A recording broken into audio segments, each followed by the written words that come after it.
This video is to just go over some talking points here about the Linda Lane footage earlier that night. I just kind of wanted to gloss over some ideas around usage and dealing and fighting. You know the name of the game. Let's get into it.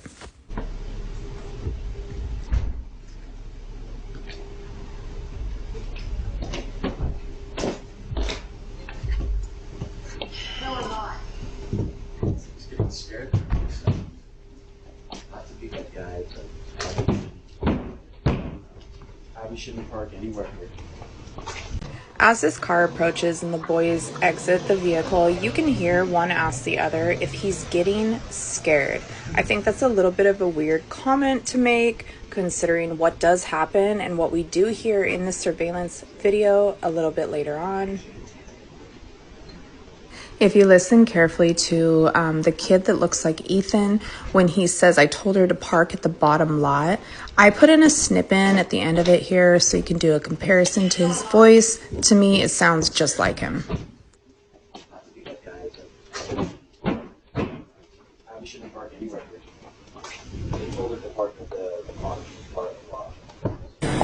Yeah, that 735 Nice Pierce Lane Drive. They told her to park at the bottom part of the lot.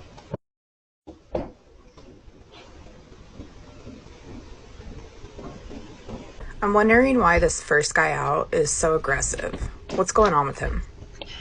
As he approaches here, you can see him clench his fist, as if he's really angry about something, and then hit this here in aggression, and then walk away with his fist still clenched as he stomps up the stairs.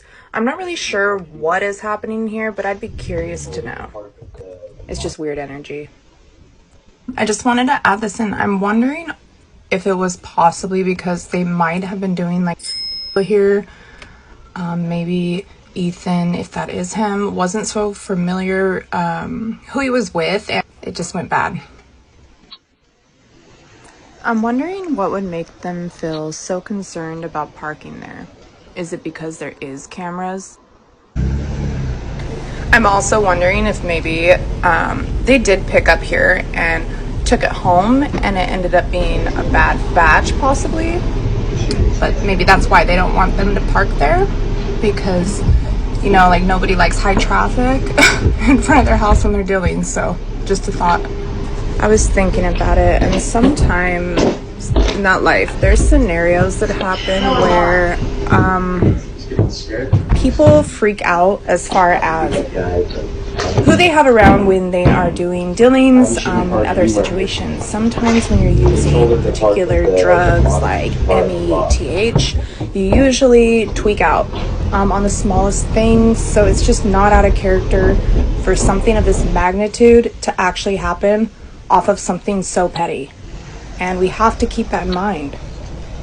Okay, I'm gonna drop the sweet talk for a second, and I'm just gonna keep it a buck. When you're dealing with all kinds, especially selling or being the big dog, you definitely get paranoid. And if you get an inkling at all that someone might be a rat or a snitch, it goes up from there. Like, it's really just that simple. And so I think that's something also to look at. Like, there is informants all over this college, and people do get their asses beat for this. You know the saying, snitches get thrown in ditches?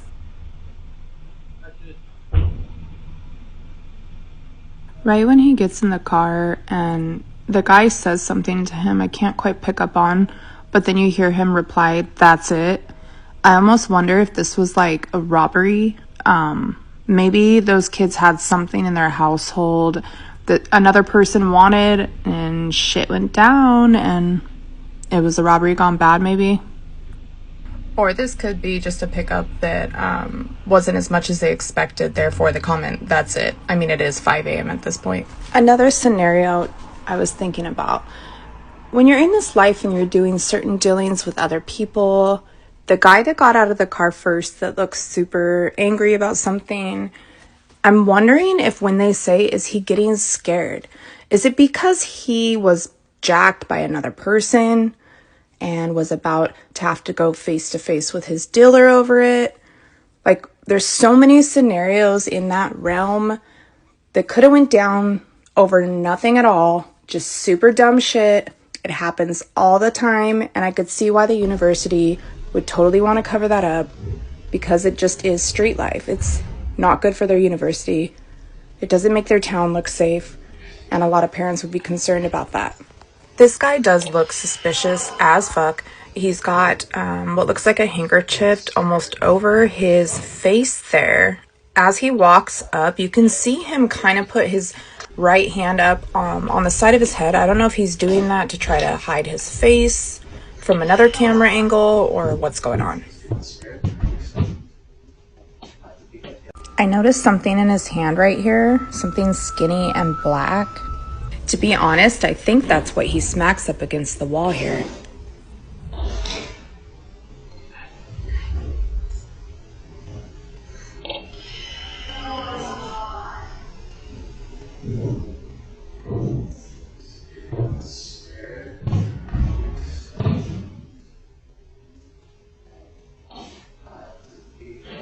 Editing this just now, I have to throw this in. It actually looks like they blurred out something in his hand there the entire time, from the point of him getting out of the car and walking up till right there.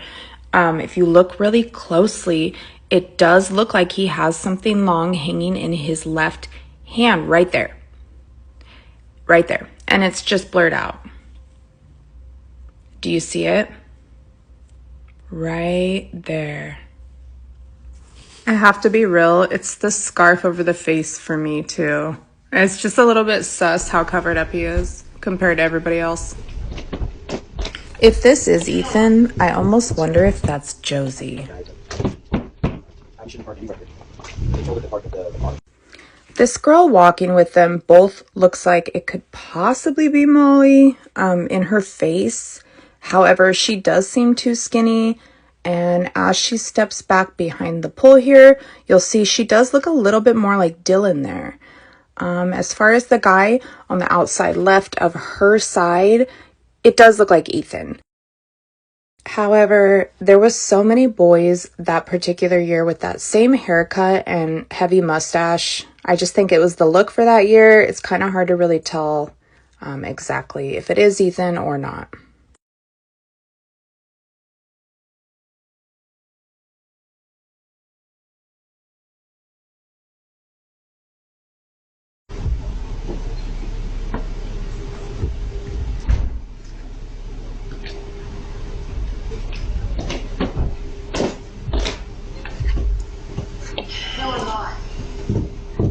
Scared?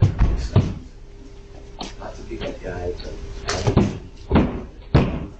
Unfortunately, it's just too hard to tell who these three are. If anyone has found out already, please leave a comment below. I'd be interested in knowing. I kind of wanted to brainstorm over this a little bit. When you first hear them get out of the car and you can hear them ask, is he scared? Now watching this a few times over, I almost wonder if they're talking about the first guy ahead of them, the one that's showing rage almost in his actions. It just comes off a little weird, as if maybe this is a situation where they're waiting for a fight to happen, maybe a meetup. I don't know. Just something to think about, considering the audio we hear about an hour later here, where it does sound like there is a house brawl that breaks out at 1122 King Road. I'm just wondering if possibly this is Ethan, this is Josie, or Dylan, or just a random. However, that's Ethan. And I just wonder if there was a situation where one of his friends were possibly preparing to get into a fight with someone later that night. And that's what they're referring to as in, is he getting scared? Is that the reason for what happened that night? Did something bad go down that night?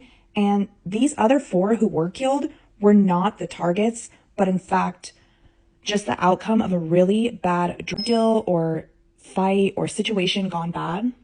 It's just something to think about.